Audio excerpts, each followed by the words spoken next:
क्या एक ऐसा इंसान जिसने 99 लोगों का कत्ल किया हो, उसे भी माफ किया जा सकता है? क्या उसके लिए भी तौबा का दरवाजा खुला रह सकता है? ये सिर्फ एक कहानी नहीं, बल्कि रहमत, उम्मीद और अल्लाह की बेपनाह माफी का ऐसा वाकया है जो दिल हिला देता है। एक आदमी था, उसके हाथ खून से रंगे हुए थे।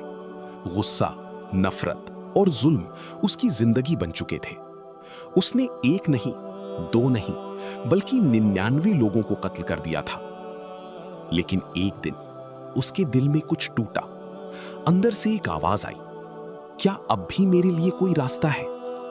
उसने पहली बार अपने गुनाहों का बोझ महसूस किया। उसे एहसास हुआ कि दुनिया की कोई दौलत, कोई ताकत, कोई खुशी इस बोझ को हल्का नहीं कर सकती। वो लोगों से पूछता फिरा कि सबसे बड़ा आलिम कौन है। उसे एक राहिब का पता बताया गया। वो उसके पास गया और पूछा, मैंने 99 लोगों का कत्ल किया है, क्या मेरी तौबा कबूल हो सकती है? राहिब ने जवाब दिया, नहीं। बस इतना सुनना था, आदमी का गुस्सा फिर भड़क उठा। उसने उसी राहिब को भी कत्ल कर दिया। अब गिनती 100 हो चुकी थी और बढ़ गई। अब वो और ज्यादा टूट चुका था। वो फिर निकला, इस बार सच की तलाश में।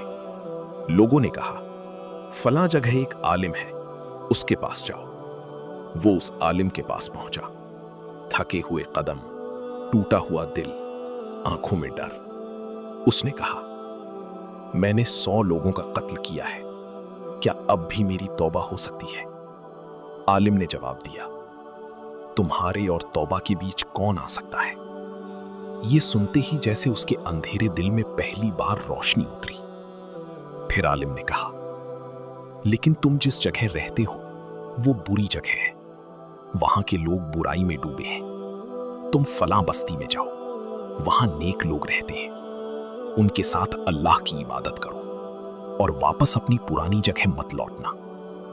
ये सिर्फ सफर नहीं था, ये जहन्नुम से जन्नत की तरफ पहला कदम था।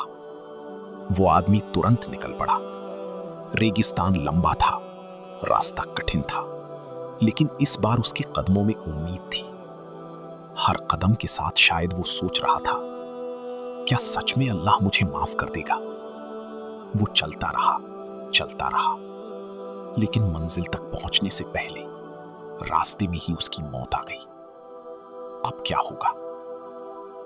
एक तरफ रहमत के फरिश्ते आए, दूसरी तरफ अजाब के फरिश्ते। रहमत वाले बोले, ये तौबा करके आया था, अल्लाह की तरफ पढ़ रहा था। अजाब वाले बोले, इसने कभी कोई नेक काम नहीं किया। फिर फैसला कैसे होगा?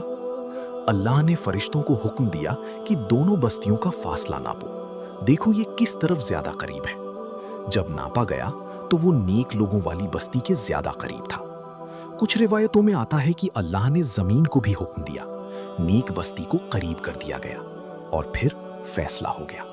उस आदमी को मग़फ़िरत मिल गई। सोचिए, 100 कत्ल, मगर एक सच्ची तौबा ने सब बदल दिया। ये वाकया हमें बताता है कि चाहे इंसान कितना भी गिर जाए, अगर वो सच्चे दिल से लौट आए तो अल्लाह की रहमत उससे कहीं ज्यादा बड़ी है। अगर आपका अतीत भारी है, अगर गुनाह बहुत है, अगर दिल टूटा हुआ है, तो याद रखिए, जब तक सांस है तौबा का दरवाजा खुला है।